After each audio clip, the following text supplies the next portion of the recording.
Chaque Dieu a un temple, a un lieu où on les prie. Mais si toi, tu es chrétien, tu te dis enfant de Dieu que tu restes à la maison, c'est que tu n'honores pas le temple de ton Dieu. Tu es d'accord? Amen. Les gens disent Dieu n'est partout, Dieu n'est partout. On fait des prières partout, il n'y a pas de problème. Mais moi, je vais te poser une question. Lorsque Jésus est parti, il est monté. Il a dit, va envoyer les siens. Et puis il a dit aux disciples de faire quoi? De monter à la chambre.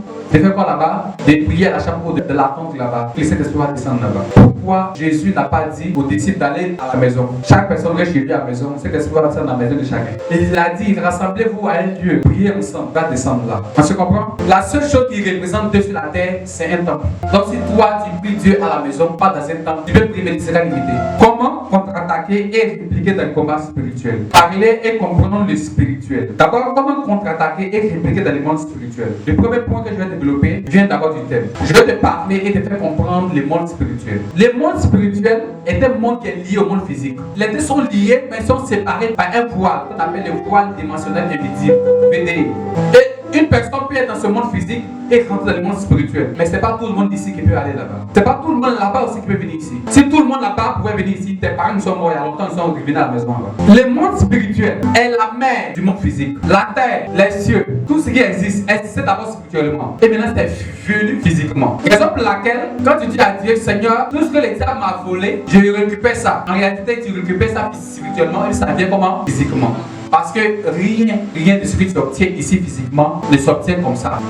Maintenant, je vais te parler maintenant du combat. Le combat spirituel, c'est un combat qui oppose deux personnes ou deux groupes spirituels. Tu peux être physique et impacter le monde spirituel. Tu peux être spirituel et impacter le monde physique là où nous sommes ici. Dans le monde physique, tout est possible à celui qui croit. Mais dans le monde spirituel, tout est possible à celui qui peut. Raison pour laquelle un homme spirituel, une femme qui est spirituelle et qui vit dans ce monde, rien ne lui résiste. Alléluia. Rien ne lui résiste. Parce que dans le monde spirituel, tout est possible à celui qui peut. Dans ce monde-là où nous sommes, il y aura toujours des combats. Il y aura toujours des personnes méchantes. Raison pour laquelle moi je ne vais pas seulement prier pour vous, mais je vais vous montrer des secrets. Même si je ne suis pas là, tu vas appliquer et tu vas avoir la victoire. Comment contre-attaquer quand il y a un combat spirituel? Le premier point, d'abord, tu dois être bien converti. En réalité, si tu n'es pas bien converti, tu n'es pas bien chrétien, chrétienne, il faut quitter ton combat spirituel même. Il faut subir.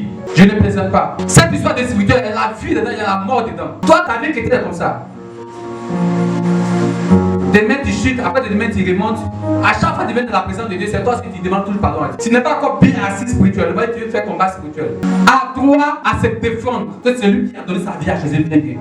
C'est pas un musulman hein? Pour contre-attaquer, bloquer, se défendre, c'est d'abord donner sa vie à Jésus bien bien. La deuxième des choses, il faut être conscient. Il faut être conscient qu'on a attaqué. Si tu remarques qu'il y a quelque chose qui ne va pas, il y a un domaine de ta vie, tu vois que c'est bizarre. Pardon, il faut te réveiller en même temps. Rapidement, Ézéchiel 11, verset 19. Ézéchiel 11, verset 19. Ézéchiel 11, verset 19. Je leur donnerai un même cœur et je mettrai en vous un esprit nouveau. J'ôterai de leur corps le cœur de pierre et je leur donnerai un cœur de chair.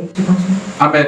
Amen. La Bible dit, j'enlèverai quoi? Un cœur de pierre. Vous leur donnez quoi? Un cœur de chair. En réalité, c'est ce qu'il faut pour un combat spirituel. Si quelqu'un est orgueilleux, il n'a pas l'ordre dans le combat spirituel. Si quelqu'un a un gros cœur, il n'a pas l'ordre dans le combat spirituel. Dans le combat spirituel, ce n'est pas celui qui est poli qui gagne, mais c'est celui qui écoute. Ce n'est pas celui qui est impoli, mais c'est celui qui est humble. Toi, tu n'écoutes pas tes parents. Tu n'écoutes pas tes parents spirituels. Ton prophète, il parle, oh. Tes parents physiques même parlent, oh. Tu n'écoutes personne. Il faut te gifler à longtemps.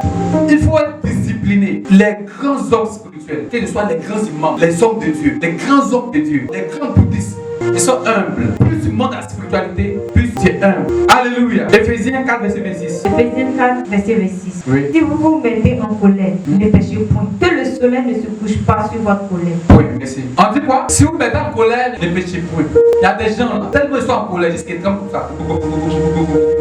Mais tu te mets en colère comme ça, l'État va te frapper. Une chose est sûre, si tu es de bonne avec Dieu, l'État va t'attaquer, même si t'attaques, il ne peut pas t'atteindre. Mais si tu te mets en colère, ne pêche pas. Il y a des gens qui ont pété beaucoup de choses par la colère. Tu es en colère, tu ne peux pas prier. La dernière des choses que je peux te dire, comment d'abord se défendre. Mais si tu es en colère, tu ne peux pas te défendre. Ne sois jamais en colère comme ça. L'assurance et la foi de sa victoire. Il y a des gens, on les attaque, ils repoussent, ils combattent, mais ils pensent qu'ils n'ont pas la victoire. Non, il y a des gens qui prient, mais ils pensent qu'ils ne sont pas exaucés. Tu viens de prier, puis toi-même tu te dis que ça, le Seigneur va écouter. Tu as prié pourquoi? Non, c'est une erreur. C'est une œuvre du diable. Il y a d'autres personnes encore, quand ils savent qu'ils ont commis quelque chose de grave, ils viennent demander pardon à Dieu. Seigneur, pardon, je ne vais plus. Quand ils ont pleuré jusqu'à demander pardon à Dieu, ils s'en vont là. Ils pensent que Dieu ne les a pas pardonné. Et puis, même péché, ils viennent demander pardon à Dieu encore une autre fois encore. C'est quoi? Tu étais sincère de cœur. Tu as demandé pardon, c'est fini. Même pour le même péché, tu as demandé pardon toute ta vie. C'est quand tu vas laisser sa vie, tu vas avancer. Dieu n'est pas rancunier. Il dit si vous confessez vos péchés, il est juste et bon pour vous les pardonner. Quand vous finissez de prier, croyez que vous êtes exaucés. Assumez vos prières. En réalité, Dieu n'a jamais d'avoir vie parce que vous ne croyez pas ce que vous dites. C'est pas seulement vos mots de que Dieu peut guérir. Dieu est illimité. L'argent peut remplir ça tout à l'heure. L'argent peut rentrer dans ton téléphone. Maintenant,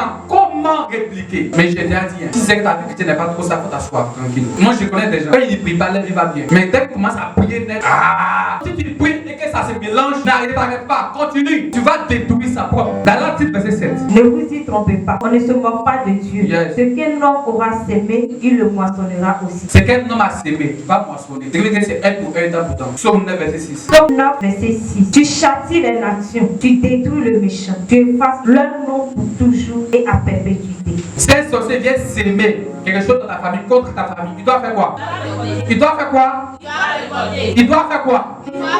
Maintenant, comment est-ce qu'il doit récolter? S'il doit récolter, on récolte ce qu'on a sémé. Ce qui veut dire que c'est la même chose qu'il a envoyé qu'il doit reprendre. Oui, il faut répliquer. Il faut faire un retour à l'envoyeur. Il y a des choses à n'accepter pas. Tant que tu finis de te débarrasser là, il faut faire répartir ça. Là où c'est quitté. Parce que la Bible dit, on ne se moque pas de Dieu. C'est quand on a sémé, il va récolter. Ben contre ben. Action prophétique contre action prophétique. Puissance contre puissance. Quand vous essayez de faire ce genre de prière, il faut faire ça accompagné de ça. Quand tu finis de faire un combat spirituel, tu finis de prier pour un sujet qui te tient à cœur. Tu finis de faire des prières. Prends une offrande, va donner à l'autorité spirituelle qui est tapée sur toi. L'homme qui prie pour toi, va lui donner. Ah, il finit de faire un monde de jeunes pour un sujet, il vient donner ça à Dieu. Les ossements rapides. Tu finis de prier pour un sujet qui te tient à cœur. Prends une offrande, va donner à un pasteur. Mais un orphelin. Va donner. La seule chose qui est gratuite, c'est le salut. Même il faut qu'il tient bien.